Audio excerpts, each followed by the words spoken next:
आप अगर ये कहें कि मैं इंडिया जाऊंगा, इंडिया जाके सबसे पहले तो अगर आप एक ऐसे कंट्री में जा रहे हैं, आपका इतना कदकाठ हो कि आप जाएं तो लोग आपको हाथों हाथ लें, आपको वो कदकाठ नहीं है। आप अपने तौर पे गए, आपने जाके हीरो बनने की कोशिश की और आप नाकाम होके आ गए। आपने अपनी तो इज्जत करवाई सो करवाई, आपने हमारी भी बेइज्जती करवाई। बिलावल ने एक स्टांस दिया हुआ है तो अपनी फेम के लिए, अपनी पॉलिटिकल पार्टी के फेम के लिए उसने दिया होगा। हीरो बन जाऊंगा। इसका ओवरऑल स्टेट का कोई इंटरेस्ट इसमें नहीं है। अगर आप एटॉमिक पावर है लेकिन आपके पास बम बनाने के पैसे नहीं है, आपके पास जहाज उड़ाने के लिए, जैसे भी बाजवा साहब की लास्ट वीक हामिद मीर साहब ने कुछ स्टेटमेंट दिया था नसीम ज़ारा के शो में कि जी हमारे पास तो टैंक चलाने के लिए फ्यूल नहीं है, तो आप एटॉमिक पावर हों भी, लेकिन अगर जंग लग जाए और आपके पास पैसे ही नहीं होंगे अपना फ्यूल डलवाने के लिए भी, तो आप एटॉमिक पावर घर बैठ के बम चला सकते हैं, बाहर तो नहीं चला सकते। लड़ाई ही हमारा मसला है, लड़ाई मसले का हल नहीं है, जमीनी मसलों का हल निकालो, खुदाई मसले का हल नहीं है। यार उनके नैरेटिव में सदाकत शायद हो शायद ना हो, लेकिन बहरहाल जो भी हो रहा है मुझसे सही तरीके से कोप नहीं कर रहे, हम उसको काउंटर नहीं कर रहे। हम जो भी हमारे यहाँ पे हो रहा है, हम लोगों को मौका दे रहे हैं कि वो उस नैरेटिव को बिल्ड करें। प्रोबेबली हम प्रमोट नहीं कर रहे इसको, टेररिज्म को हम प्रमोट नहीं कर रहे, इंतहा पसंदी को, लेकिन हम अनफॉर्चुनेटली उसको खत्म करने के लिए भी कुछ नहीं कर रहे। या इस वक्त एक इमर्जिंग इकोनॉमी है, उस पे कोई इस तरह के स्टेटमेंट असरअंदाज नहीं होंगे, क्योंकि इस वक्त आप ये देखें ना कि दुनिया में पाकिस्तान के मुकाबले में इंडिया की एक बेहतरीन पोजीशन है, उसके ताल्लुकात अब ये G20 में देखें, हाँ बिल्कुल उसका अपना एक वर्थ है। तो इस तरह के मेरे ख्याल में कोई इंडिया को नुकसान नहीं है। हम बच्चे थे, आज से 5 साल पहले तक हमारा सबसे बड़ा नारा होता था पाकिस्तान जिंदाबाद, और अब पाकिस्तान से जिंदाबाद। जैसे कि दोस्तों हम सभी जानते हैं कि बिलावल भुट्टो पाकिस्तानी विदेश मंत्री इंडिया आए थे एससीओ मीटिंग अटेंड करने के लिए। फिर उन्होंने अपने देश में जाकर बहुत सारे बड़े बड़े बयान दिए और दोस्तों एस जयशंकर साहब ने उसकी अच्छी क्लास लगाई, पाकिस्तान को अच्छे से समझाया भाई आपकी औकात क्या है। बाकी पाकिस्तानी पब्लिक की क्या इसके ऊपर रिएक्शन है, आइए चलिए वीडियो में देखते हैं। बिलावल भुट्टो जरदारी साहब ने इंडिया का विजिट किया, वहाँ पे जाकर G20 के हवाले से स्टेटमेंट दी, वहाँ पे जाकर डायरेक्टली या इनडायरेक्टली थ्रेट करने की इंडिया को कोशिश की, जिसका रिएक्शन काफी अग्रेसिव आया। और वापसी पर बिलावल भुट्टो साहब ने या पाकिस्तान की तरफ से ये चीज क्लियर की गई कि हमारा कहने का मतलब ये नहीं था। पाकिस्तानी पब्लिक इस हवाले से क्या ओपिनियन रखती है, पाकिस्तानी पब्लिक G20 की मीटिंग्स के हवाले से क्या ओपिनियन रखती है, कश्मीर के हवाले से क्या ओपिनियन रखती है, और पाकिस्तान में जो इस टाइम पे अगर बात की जाए फिरकावारियत की या ओवरऑल जो इस टाइम इश्यूज हैं, उस हवाले से पाकिस्तान की यूथ अपनी क्या ओपिनियन रखती है, जानेंगे इस वीडियो में। जो मेरी पर्सनल ओपिनियन है वो मैं आपको बताऊंगा वीडियो के लास्ट में। चलते हैं वीडियो की तरफ और मिलते हैं वीडियो के बाद। अस्सलाम वालेकुम। वालेकुम अस्सलाम। आपका नाम? मोहम्मद अरसलान। आपका नाम? शुजात अब्बास। क्या करते हैं आप? I am a banker by profession और स्टडीज अभी रिसेंटली कंप्लीट हुई है। स्टडीज में कोई मतलब क्या सब्जेक्ट है आपका? MBA किया है मैंने। ये जबरदस्त। इस टॉपिक पे वीडियो रिकॉर्ड कर रहे हैं। पाकिस्तान के रिलेशंस की अगर बात करें अफगानिस्तान के साथ, जो कि इस्लामिक कंट्री हम कहते हैं, ईरान के साथ, इवन इंडिया के साथ, पहले तो सिंपल सा क्वेश्चन ये बताएं, आपको लगता है इस टाइम जो हमारे रिलेशन है अपने इर्द गिर्द जितने भी नेबरिंग कंट्री के साथ बेहतर हैं या नहीं बेहतर? फिर मैं आगे मजीद क्वेश्चन। अगर रिलेशन पे मैं कंपैरिजन करूं मतलब पास्ट को देखते हुए, तो अभी तो बिल्कुल भी बेहतर नहीं है, बिल्कुल भी अच्छे रिलेशंस नहीं है किसी भी कंट्री के साथ। रिसेंटली 4 तारीख को, इसी मंथ की 4 तारीख को, 5 तारीख को बिलावल भुट्टो साहब जो कि हमारे फॉरेन मिनिस्टर हैं, वो इंडिया के विजिट पे गए। वहाँ पे उन्होंने एससीओ की मीटिंग अटेंड की, फॉरेन मिनिस्टर मीटिंग अटेंड की, और वहाँ पे काफी ज्यादा उन्हें क्रिटिसाइज किया गया उनकी स्टेटमेंट को लेकर। किसी ने G20 की मीटिंग के बारे में पूछा जो कश्मीर में होने वाली है, तो उन्होंने कहा कि हम ऐसा जवाब देंगे कि दुनिया देखेगी या दुनिया याद रखेगी। आप ये बताएं कि हम इंडिया की अगर बात करें, रिलेशन बेहतर करने चाहिए या इस तरीके से स्टेटमेंट देनी चाहिए, और सेकेंडली क्या हम इस पोजीशन में हैं कि हम ऐसा कोई भी जवाब दे सकें या इवन ऐसी स्टेटमेंट ही दे सकें? देखिए जी, इस पे मेरा ज़ाती ख्याल है। सबसे पहले जो अगर स्टेटमेंट की बात करें तो माजी में भी बहुत सी ऐसी पॉलिटिकल पार्टीज और पॉलिटिकल लीडर्स रहे हैं जिन्होंने इस तरह की स्टेटमेंट्स दी और देते आ रहे हैं।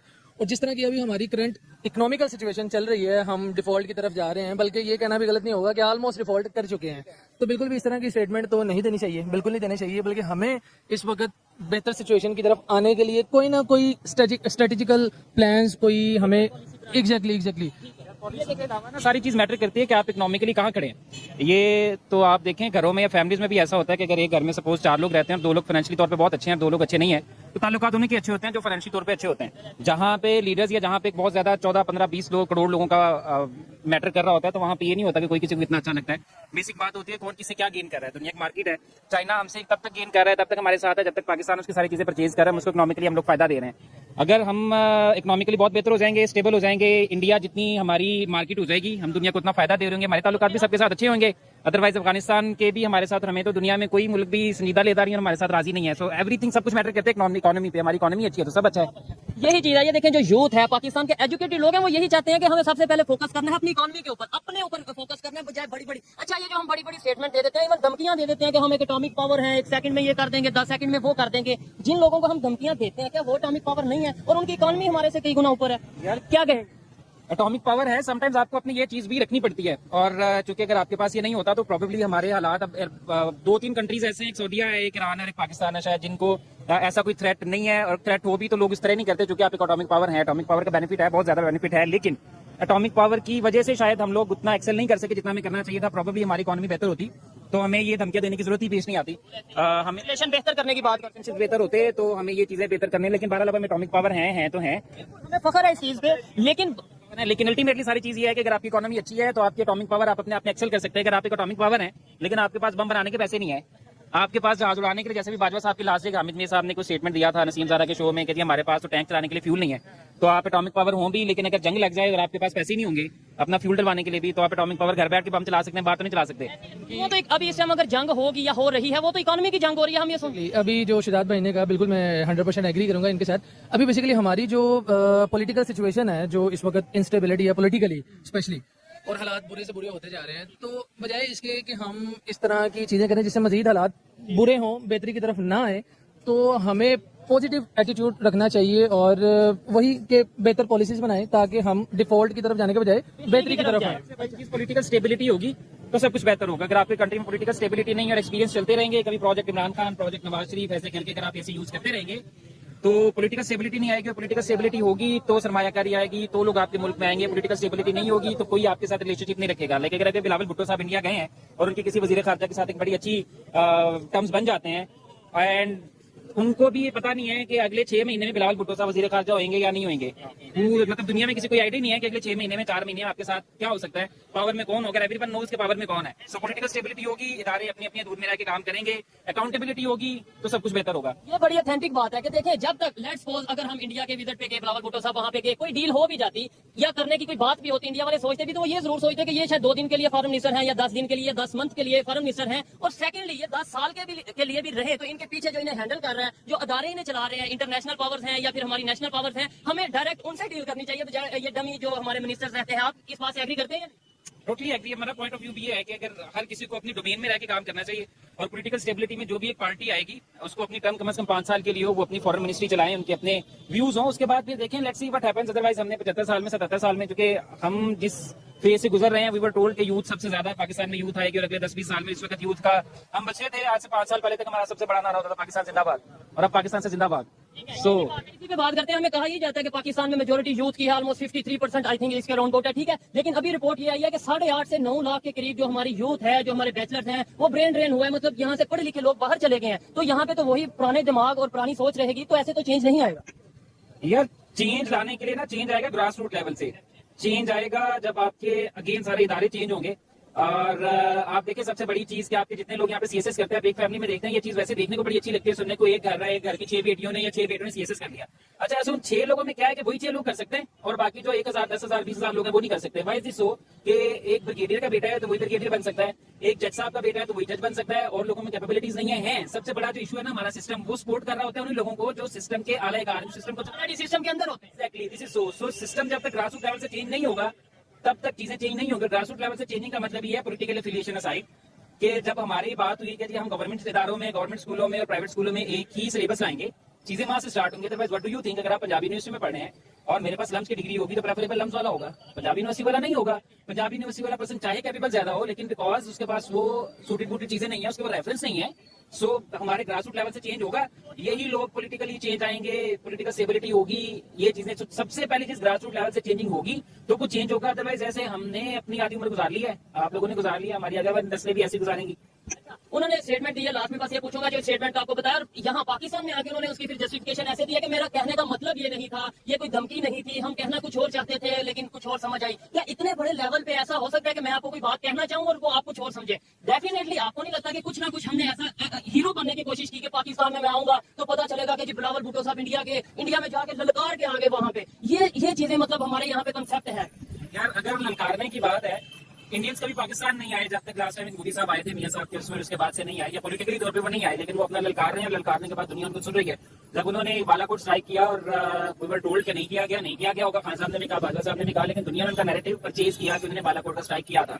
वो हमारे पाकिस्तान में नहीं आते, लेकिन वो वहां पे बैठ के नैरेटिव बना रहे हैं कि पाकिस्तान में दहशतगर्दी है, दहशतगर्दी एक्सपोर्ट हो रही है, दुनिया उनकी बात मान रही है। तो अगर आपको ऐसी चीजें करने के लिए आपका अगर अपना को दुनिया में से हो तो आपको दूसरे कंट्री में जाने की जरूरत ही नहीं है, यहाँ पे बैठ के ही स्टेटमेंट देते हैं, दुनिया को सुनती है। आप अगर ये कहें कि मैं इंडिया जाऊंगा, इंडिया जाकर सबसे पहले तो अगर आप एक ऐसे कंट्री में जा रहे हैं, आपका इतना कदकाट हो कि आप जाएं तो लोग आपको हाथों हाथ लें, आपको कदकाट नहीं, आप अपने तौर पर गए, आपने जाके हीरो बनने की कोशिश की और अपना काम होकर आ गए, आपने अपनी तो इज्जत करवाई सो करवाई, आपने हमारी भी बेइज्जती करवाई पूरी दुनिया में। आप इंडिया से अच्छे ताल्लुकात रखें, होने चाहिए, बराबरी की सतह पे होने चाहिए, लेकिन ट्रेड होनी चाहिए। नहीं होना चाहिए कि आप अपना कार्ड बनाने के आप दुनिया में शो करने के लिए आई एम समथिंग। मैं एक वजीर खातून जो इंडिया गया था, आपने कुछ भी नहीं किया। वालों को ललकार के आ गया उनके, यानी हीरो हमें बनने का शौक है कि हम यूनाइटेड नेशन में गए और वहां पे हमने वो फाड़ दिया, बिल फाड़ दिया, हम इंडिया में ललकार के आ गए, हमने ये कर दिया। जबकि पूरी दुनिया इस चीज को नेगेटिव लेती है। हम शायद समझते हो कि भाई बड़ा बहादुर लीडर है। भाई दुनिया क्या देख रही है, दुनिया हमारे पर्सपेक्टिव को कैसे समझ रही है। लैंग्वेज मैटर करती है। आप वो कहते हैं कि खिलाओ सोने का वालों देखो शेर की आंख से।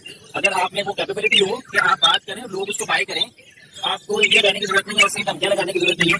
आप मतलब सिंपली कह सकते हैं कि मतलब अगर आप कुछ करेंगे तो हम देख लेंगे। आप इस इम्पोर्टेंट इतना से कुछ काफी होता है।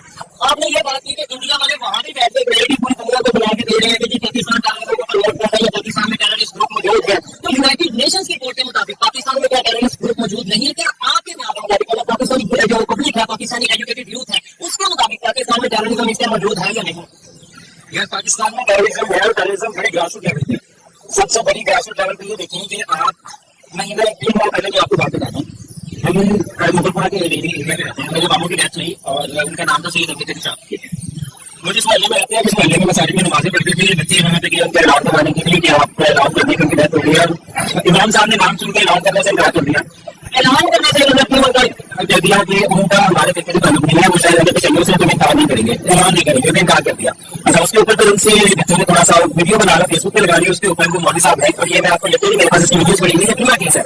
मौलवी साहब ने थाने भी करवा दिया कि बच्चों ने तो ये साहब की है। उसके ऊपर फिर सब लोग गए, सब लोगों ने जाके वहां से मौलवी साहब से माफी मांगी, डॉक्यूमेंटेड वीडियो है। बच्चों ने जाके पहले तो चीजों के बच्चे हैं जो बहरहाल मसले की इख्तिलाफ है 1400 साल से। उन्होंने वहां पे जाके अपने कहने के ऊपर साहबा कराम जिंदाबाद उनके नाम लेके नारे लगाए, तब जाके बात पता करें।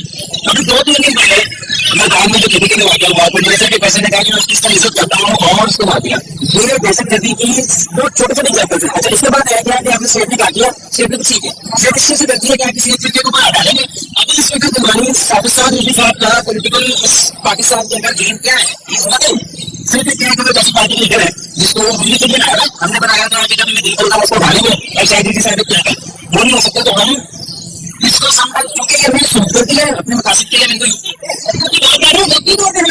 सूट नहीं करती, कभी भी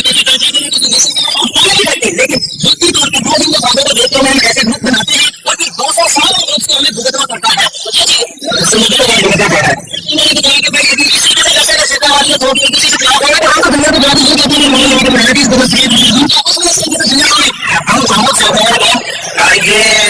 हम से किसी के भी मेन स्ट्रीम लोगों को सजा नहीं दे सकते। अच्छा, क्यों नहीं दे सकते? क्योंकि हमें ये लोग चाहिए, हमें अपनी पर्सनल गोल्स के लिए ये लोग चाहिए, हमें पॉलिटिकल यूज के लिए ये लोग चाहिए, हमें भरोसे के लिए लोग चाहिए। और उसके बाद जब हमारे दिलों में है तो हमें लगता है यार उसने लोगों ने भी अगर आप गुरु सुनने लगते हैं तो मैं अभी बात चलाओ में पिछले पहले की साइड पर ऐसी दुनिया में क्या कहती है आप किसी भी इंसान के इसके बाद नहीं आई। हमने अभी आप देखिए कुछ अल्लाह करे किसी को भी अल्लाह ताला ऐसी शादी नहीं चाहिए, किसी को भी ना जाननी जानी चाहिए। तो कोई भी हमारा कोई इदारे का भी पैसे मरेगा तो मेन स्ट्रीम चैनल्स को होना ही चाहिए।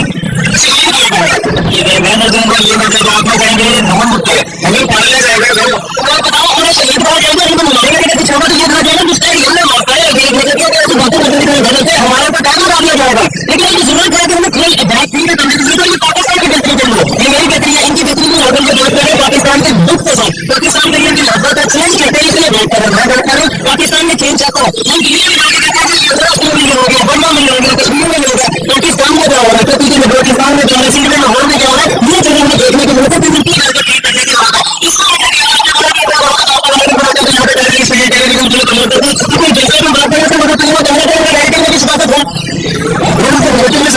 शायद वो शायद ना हो, लेकिन तरीके से वोट नहीं कर रहे, हम इसको काउंटर नहीं कर रहे, हम जो भी महिलाओं को हम वोटर दे रहे हैं जब उस लड़के को नहीं करें, लेकिन हम प्रमोट नहीं कर रहे इसको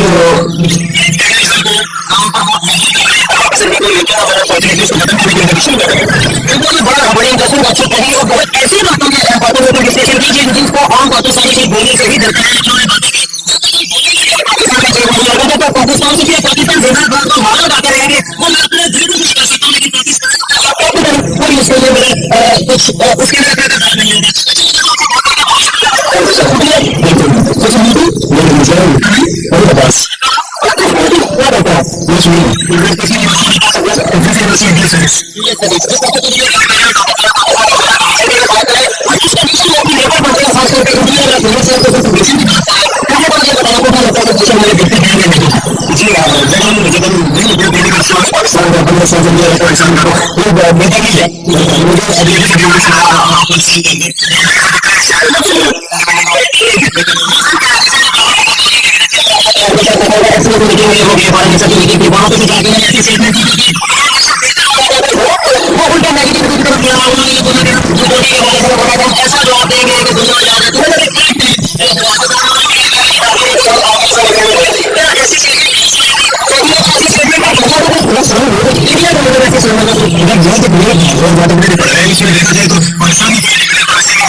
Thank you. हम हमारे कौन से ऐसा